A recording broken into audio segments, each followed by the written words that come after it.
नमस्कार। स्वागत है आप सभी का आपकी अपनी चैनल भारत की बात गौतम के साथ में। दोस्तों, आज दिनांक 3 अक्टूबर 2024 का दिन है, गुरुवार है। आज हम आपसे जिस मुद्दे पर बात करने वाले हैं उसमें सबसे पहले एक चर्चा ये भी कर ले 1 मिनट के लिए कि हमारे ज्यादातर प्रदेशों में इस दिनों में हमारी रबी सीजन की शुरुआत के दिनों में बुनियादी खाद जो सबसे महत्वपूर्ण होती है हमारे लिए, वो डीएपी और एनपीके का जो किल्लत चल रहा है उसके ऊपर हमने पिछले दिन यानी कि परसों जो एपिसोड रखा था उसी एपिसोड पर आप सभी दर्शकों की ओर से जो प्रतिसाद मिला है वो बहुत अच्छा प्रतिसाद मिला है और उसी प्रतिसाद के लिए हम आप सभी का बहुत बहुत धन्यवाद करते हैं।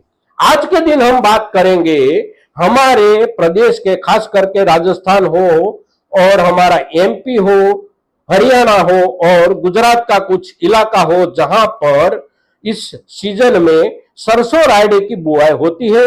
और सरसों रायडे की बुआई को लेकर जब हम बात करते हैं तब उसमें हमारा सबसे ज्यादा ध्यान उस मुद्दे पर है, जो मुद्दा वो है कि हमारी सरसों रायडा की पैदावार पर जो एक बीमारी का अटैक उसके अंतिम दिनों में जो आता है उसके बारे में हम आपसे चर्चा करने वाले हैं। और वो जो हमला है, बीमारी का हमला, वो हमला होता है मौलोमशी का हमला। और यह मौलोमशी का जो हमला होता है वो हमला कभी कभी हमारी पूरी की पूरी पैदावार बिल्कुल धो डालता है। उसमें से हमारे हाथ में बहुत कुछ नहीं आता, बहुत कुछ आने के बजाय कभी कभी कुछ भी नहीं आता, क्योंकि अटैक इतना बड़ा हो जाता है कभी कभी। तो इसी अटैक से बचने के लिए, इस हमले से बचने के लिए हम क्या कर सकते हैं, बहुत सोचने वाली बात है। बचने के लिए हमारे पास एक चाबी जो है वो चाबी है बुआई का समय।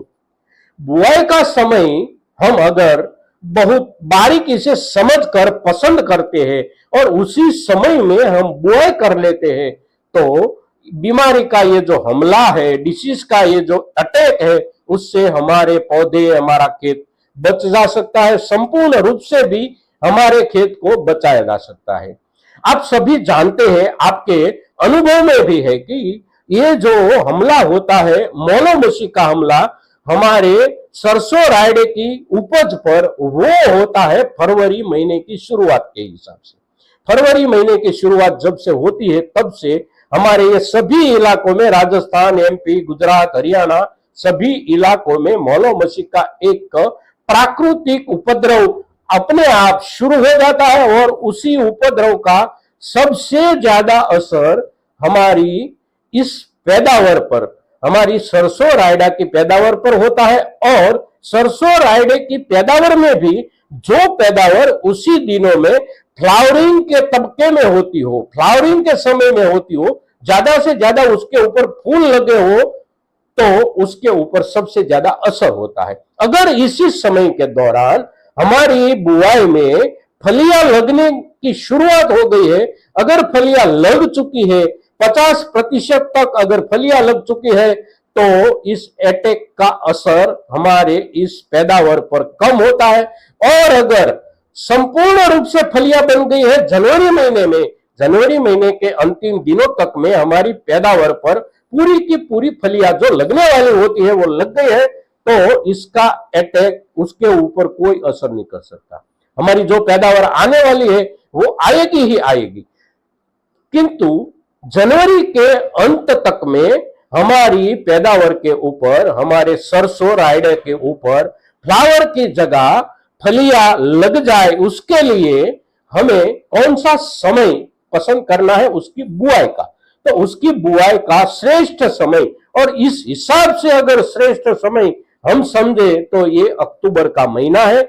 आज तीसरे दिनांक पर हम बात कर रहे हैं। आने वाले 20 या 25 दिनों तक में अगर हम बुआई कर देते हैं, यानी कि अक्टूबर का महीना समाप्त होने से पहले हमारी बुआई हो चुकी है, तो हमारा खेत इस बीमारी से बचाया जा सकता है, अवश्य बचाया जा सकता है। क्योंकि अगर इस महीने के अंत से पहले हमने बुआई कर रखी है तो हमारी पैदावार पर जनवरी के महीने के अंतिम दिनों तक में फ्लावरिंग का तबक्का पूरा हो जाएगा।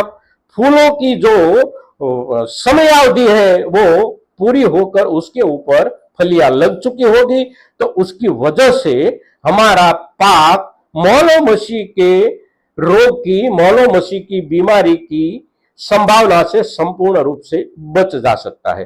तो दोस्तों, बुआई के हिसाब से समय को ध्यान में रखकर हम बुआई करें। हमारे किसी भी खेत में हमने अगर यह तय किया है कि हम सरसों रायडा की बुआई करेंगे तो वो बुआई इस महीने में भी पूरी कर ले। अगर नहीं हो सकी तो बुआई के बारे में सोचे, बुआई बदलने के बारे में सोचे, क्योंकि बुआई बदलने से नुकसान नहीं होगा। दूसरी कोई भी बुआई हम कर सकते हैं और उसमें अच्छी खासी पैदावार हम ले सकते हैं। किंतु नवंबर के महीने में, और नवंबर के महीने में भी कुछ दिन बीत जाने के बाद अगर हमने बुआई की है तो हमारी बुआई पर, हमारी पैदावार पर बहुत नकारात्मक असर इस मौलोमशी के हमले से हो सकता है। दोस्तों, दूसरी बात, उसकी बुआई में हम खाद कौन सी डालें, क्योंकि हमने इस एपिसोड की शुरुआत में भी आपसे चर्चा की कि ये जो किल्लत है आज के दिनों में, डीएपी की किल्लत खास करके जो चल रही है, उसके ऊपर हम क्या सोचे, खास करके हमारी इस बुआई के ऊपर, रायडा और सरसों की बुआई के ऊपर। तो एक चिंता से हम सभी किसान भाइयों को बाहर निकल जाना चाहिए कि हमें डीएपी नहीं मिल रहा है तो हमारी बुआई का क्या होगा।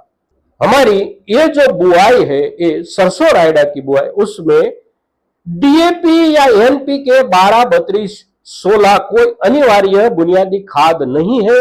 अगर हम ये कहें कि उसके बदले लाभदायक खाद जो है हमारी इस पैदावार के लिए, वो है सिंगल सुपर फॉस्फेट या तो एपीएस, एमोनियम फॉस्फेट सल्फेट, क्योंकि उसमें जो एक विशेष तत्व हमें मिल रहा है वो है सल्फर तत्व। और हमारी सरसों रायडा के पैदावार की, सरसों रायडा के पौधों की जो प्राकृतिक जरूरियात है, वो सबसे बढ़िया जरूरियात, सबसे बड़ी जरूरियात जो है वो है सल्फर। और सल्फर तत्व हमको न तो एनपीके 12, 32, 16 से मिल रहा है, ना तो डीएपी से मिल रहा है। इसीलिए अगर हमको डीएपी मिल भी रहा है तो इस पैदावार में डीएपी बुनियादी खाद के रूप में डालने से हम बचे और हम सिंगल सुपर फॉस्फेट या तो एपीएस कहीं से लाकर हमारी इस पैदावार के लिए, हमारी इस बुआई के लिए हम उसका प्रयोग करें।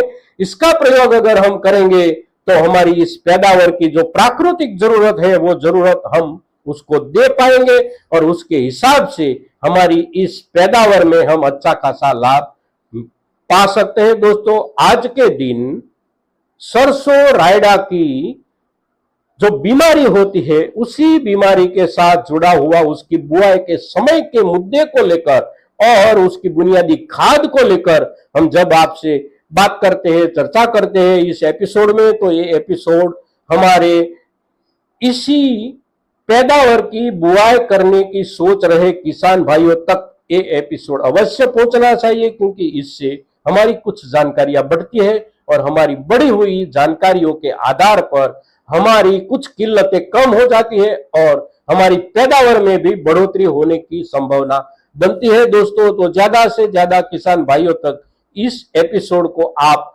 अवश्य पहुंचाएंगे, ऐसी आपसे अपेक्षा के साथ आज के दिन इतना ही। जय किसान, जय भारत।